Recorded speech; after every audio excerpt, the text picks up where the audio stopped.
Hey, welcome to Kidmin Train to Go, and we have another quick answers. And I have Troy and Brenda Renter with me here today.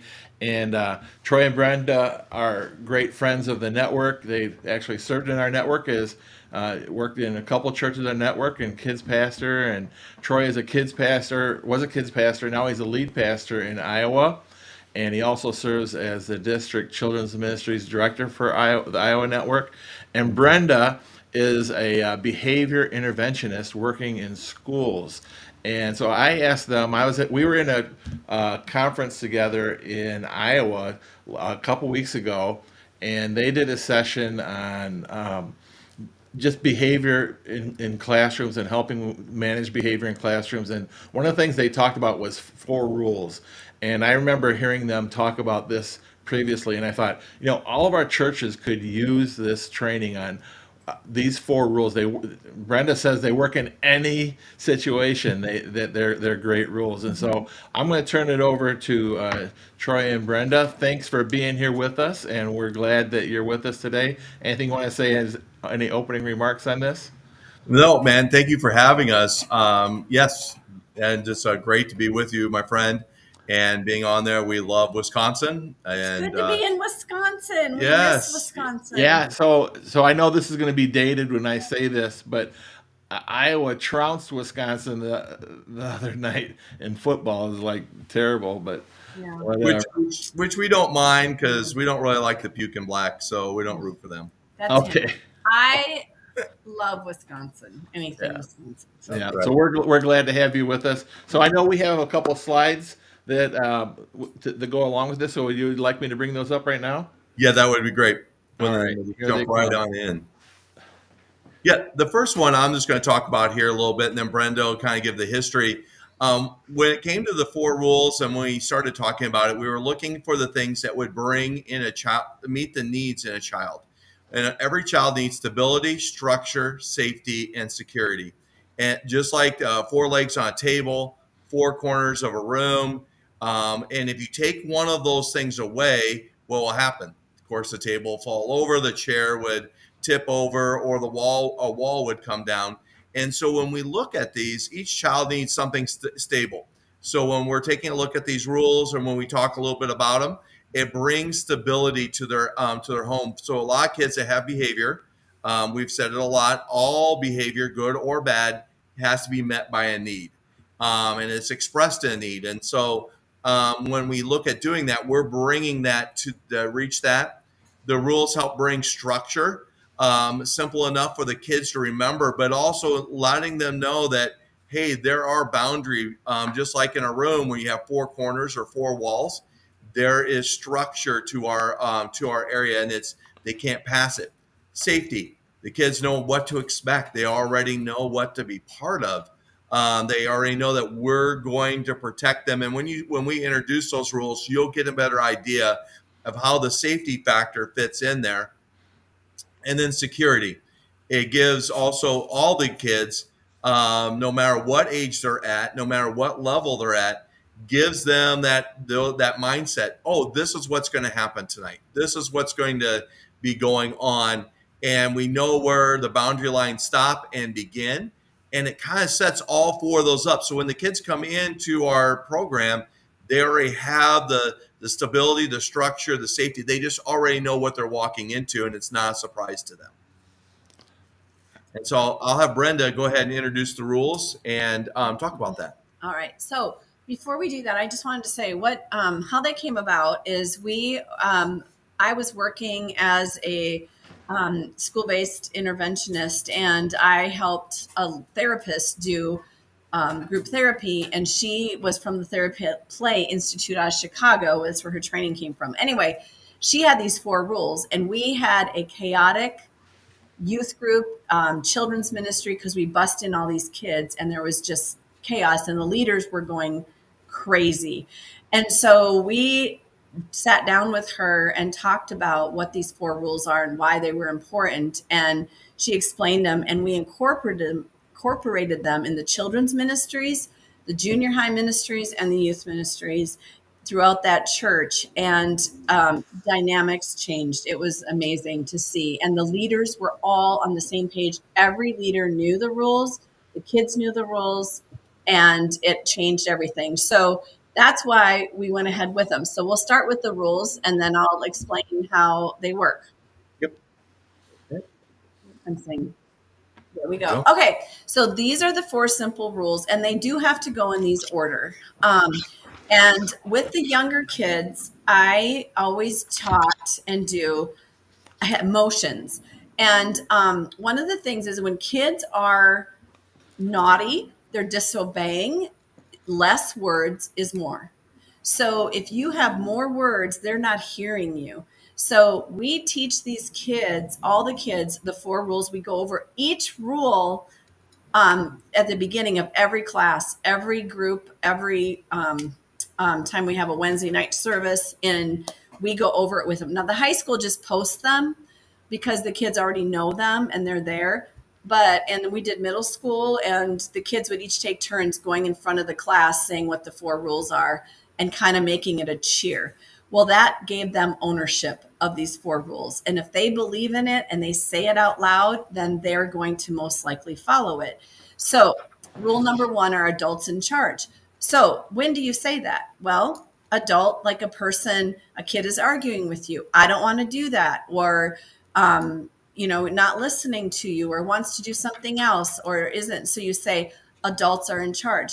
You don't have to get into a power struggle. Power struggles never work. You're never going to win a power struggle with a kid. They will always win. I guarantee it. I've never won one, and I always feel defeated after I get into one with a kid. Like, how I'm the adult, I should not know better. So I say to a kid, adults are in charge. Now, the other thing is when I'm going to go through all 4 of them, and then I'm going to show you what we do on each week and how we demonstrate that. So adults are in charge. No hurts on the inside or out. So he hit me. He called me a name. He poked me. He did, he hurt my feelings, whatever it is. No hurts on the inside or out covers that behavior. The third one is we stick together. You have a kid that is over there playing and you want them here, or we're all over here and they're over there. They're under the table. You want them sitting at the table. We say we stick together, and we explain each of the rules to the kids that when we're in a group and we're doing activities, unless you ask permission from adult who is in charge, you have to stick with us and in this area. And the last one, of course, is have fun.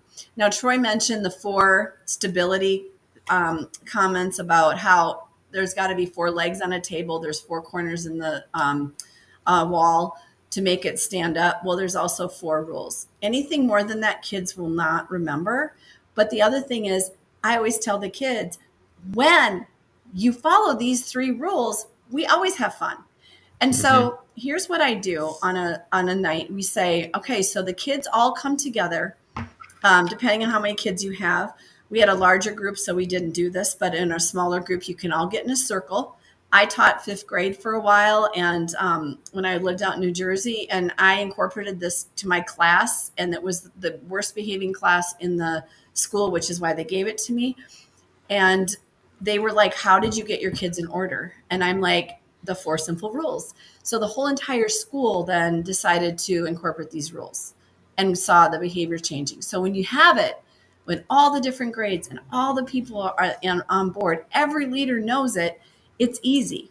So you don't have to say, well, the one class knows it, or the boys follow these rules, the girls follow these rules. No, this is very consistent. So we start out with rule number 1, adults are in charge. Now, high school, don't do the motions, but kids do. Adults are in charge. I point to myself. I say, point to another adult. They sometimes are silly and will point to themselves, and we say, nope, adults are in charge. And when we say adults are in charge, that means you point to yourself.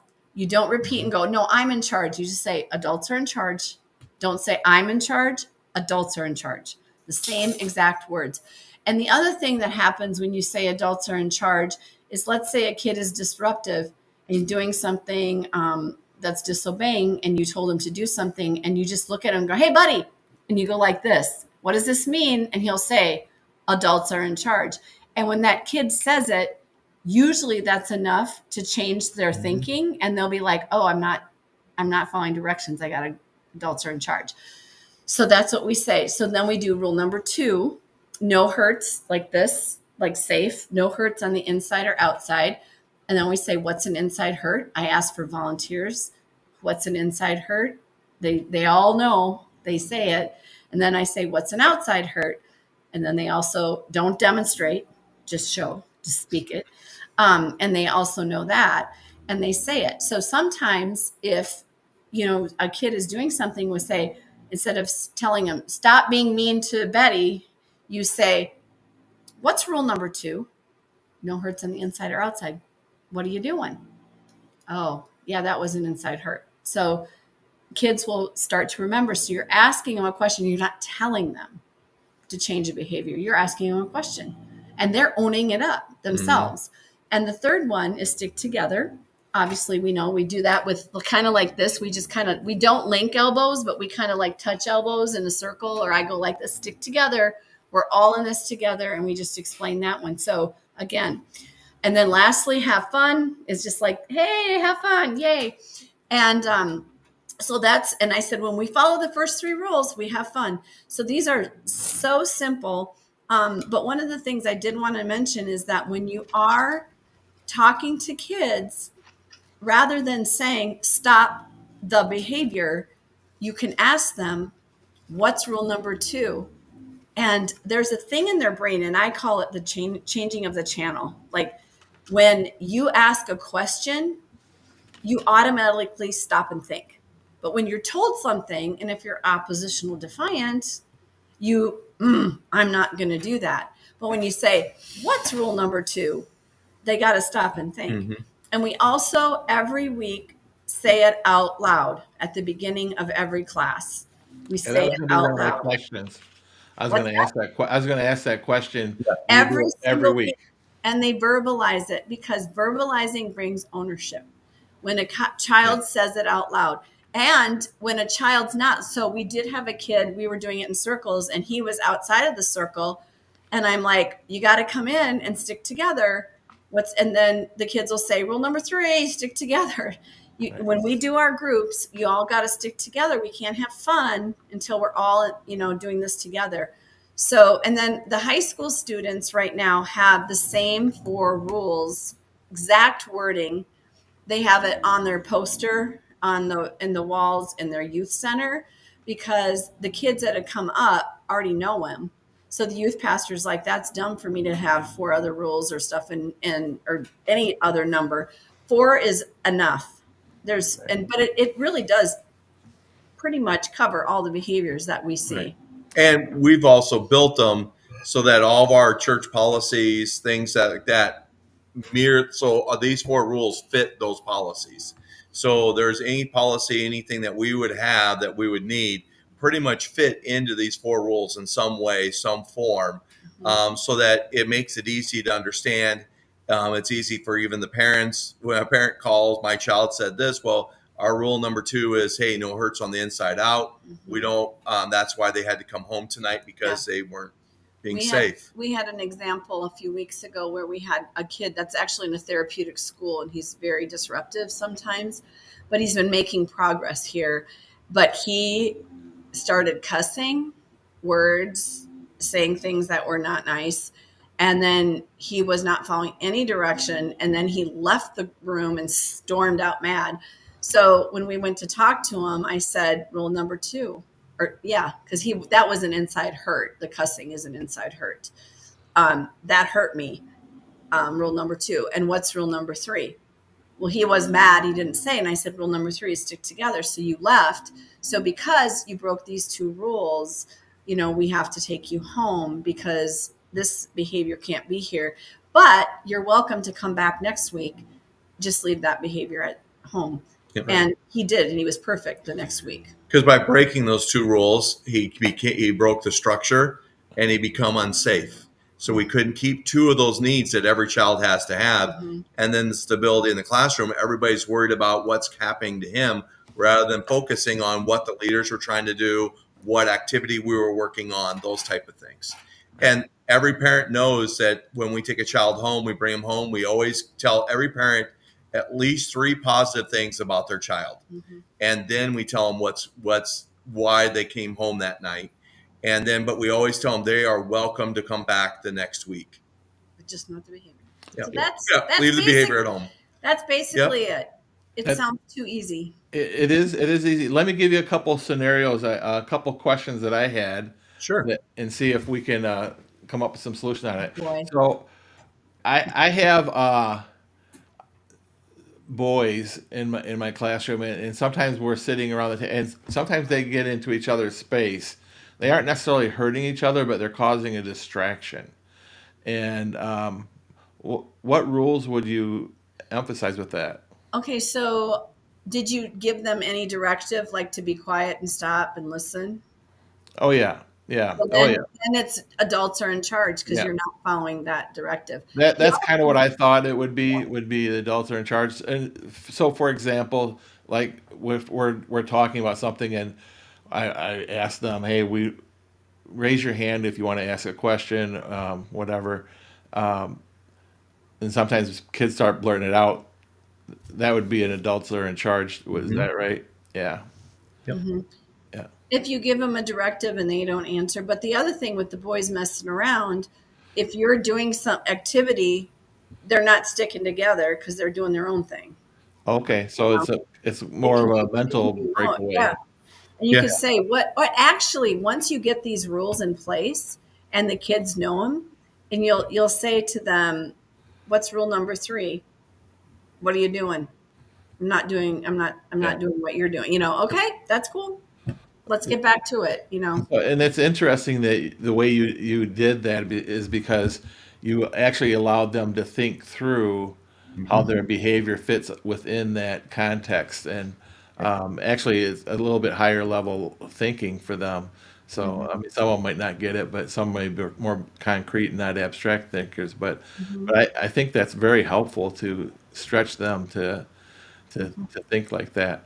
So, how long, Troy, Brenda, how long have you been instituting these rules in your groups? Let's see. We did it in 2000, see, about 2010 when we Yep. were in Oskaloosa, and we still use them to this day. To this day. Yeah. For at Now every church level we've we been. moved churches, obviously, so we've been doing it here for 6 years, Yeah. Yeah. and we did it there for about 6 years. About 6 or yeah. 7 years in Oskaloosa, and then the 2 years we were in Marlton, Mhm. 2.5 years we did that there. And Marlton, of course, was a much larger church, so we discovered that it fits almost any context. It Size. doesn't matter what size of church you're in. We using the same 4 rules works at every level. If you're really small, like we are right now in a revitalizing church, or in a church where we have, one of our kids' churches was over 80 to 90 kids every Sunday, and the other one was 40 to 50 every Sunday morning. So it works in that, and even worked in our Sunday, preschool. Wednesday. We Yep. did, we in the Oskaloosa, they did Royal Rangers Missionettes. Yep. We did that there. We did it in the youth ministry, junior high ministry. Yeah, So the context is large, small, everywhere. the age Classroom, school from teacher. preschool up to high school. It sounds like Yep. you visited them. Well, I think this is important. I think a couple of takeaways that I had. One was, just the simplicity of it. You Yeah. don't have to have a different set of rules every week, and then having it be across various classes and groups. That just helps the students as they move from group to group, that they kind of have a built-in knowledge of what's expected of them and how that works with that. Had So obviously you've seen it work because you've seen it continue to produce fruit, and I guess it would be kind of goofy to keep doing something that's not working. So Right. Yeah, it works. It works. And works. and and it does take a little time to get it implemented and get going. And then Yeah. also the buy-in, getting all of our leaders to buy into it. And but what it did we found is that our leaders were having less power struggles, there was less arguing, and also it was easier to bring the classroom back to connecting, back to doing it, because Now we kind of say, hey, remember, if we're not doing all three, we can't do the fourth one. It was fun. And Right. we sometimes will just throw that out there, and our whole group will come back together, and the kids will even remind each other at times. Mhm. So it's after a while they kind of get used to the structure that's been built around them. Well, and I like what you just talked about in the beginning of this is that you have that four-legged stool or table, and Mhm. that, you provide stability and security, and having good rules. I think that for kids, they need to know what the boundaries are. Right. Mhm. Um, Yep. Yep. and there are some kids that will push the boundaries. I get all of that. But these are really good for if they don't know what the boundaries are, they're going to break them. Right. Mhm. And so this is very helpful. Well, Troy and Brenda, I want to thank you for being with us for this quick answers on the four rules. Some of you may recognize Troy from another Kidmin Train to Go we did recently, and if I can, I'll have that posted right up above us. He did Healthy Connections, of conversations about kids and trauma. And so, if you're interested in how to minister to kids who are experiencing trauma, you can watch that video, and we'll have that posted along with this one, so you can watch it. Again, thanks Troy and Brenda for being with us You. and sharing with us these four rules. God bless Thanks you for guys. Thank asking you. us. Thank you for asking us. It was our honor. Hey, Yep. Yeah, we thank love you, it. my Thank friend. you.